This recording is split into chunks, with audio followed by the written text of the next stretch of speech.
ഹരേ കൃഷ്ണ.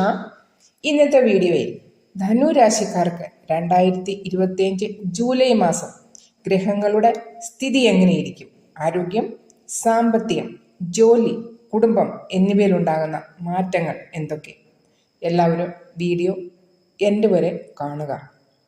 ലാസ്റ്റിൽ ഉപായവും വാസ്തു ടിപ്പും ഉണ്ടായിരിക്കും. രാശിചക്രത്തിലെ 9ാമത്തെ രാശിയാണ് ധനുരാശി. രാശിയുടെ സ്വാമി വ്യാഴൻ. ഈ മാസം 7ാം ഹൗസിലാണ് വ്യാഴൻ. വ്യാഴൻ്റെ കൂടെ സൂര്യനും ഉണ്ട്. 3ാമത്തെ ഹൗസിൽ രാഹു, 4ാമത്തെ ഹൗസിൽ ശനി, 6ാമത്തെ ഹൗസിൽ ശുക്രൻ, 8ാമത്തെ ഹൗസിൽ ബുധൻ, 9ാമത്തെ ഹൗസിൽ ചൊവ്വയും കേതുവുമാണ് പ്ലേസ്മെന്റ് ഉള്ളത്. ജൂലൈ മാസം ബുധനും ചൊവ്വയും ധനുവിന് അനുകൂല സ്ഥാനത്തിൽ സ്ഥിതി ചെയ്യുന്നു. ഗുരുവിൻ്റെ ദൃഷ്ടിയും പിന്തുണയും ഉണ്ട്. ഷോർട്സ് വീഡിയോ കാണുന്നവർ തീർച്ചയായും ചാനലിൽ വിശദമായിട്ടുള്ള വീഡിയോ ഉണ്ട്, കാണുക. തൊഴിലിൽ മാറ്റങ്ങൾ വരാനിടയുണ്ട്. പഴയ ശ്രമങ്ങൾക്ക് വില കൽപ്പിക്കപ്പെടും. ഗവൺമെൻറ് ജോലികൾ ആഗ്രഹിക്കുന്നവർക്കും പരീക്ഷാഫലങ്ങൾ കാത്തിരിക്കുന്നവർക്കും നല്ല സൂചനകൾ തന്നെ കിട്ടും. ജൂലൈയിലെ ആദ്യവാരത്തിൽ രണ്ട് ആഴ്ചകളിൽ പുതിയ ജോലിയൊക്കെ ജോയിൻ ചെയ്യുന്നവർക്ക് നല്ല സമയമാണ്. ആരോഗ്യപരമായി നോക്കിയാൽ ജൂലൈ 15 വരെ കുഴപ്പങ്ങളൊന്നുമില്ല.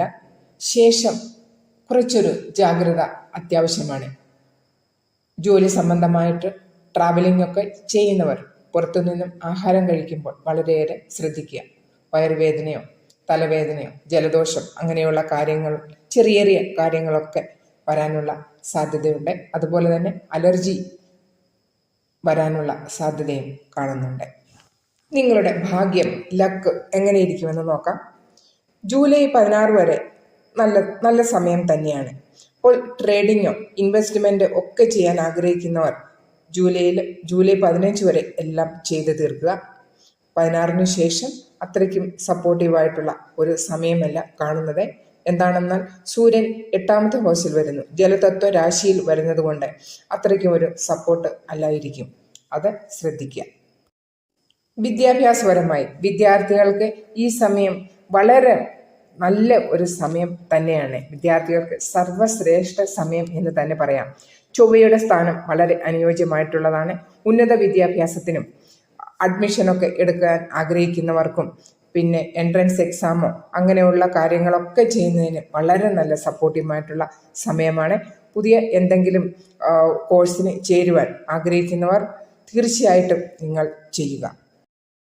ഒരു കാര്യം ഓർക്കേണ്ടത്, കണ്ടകശനിയുടെ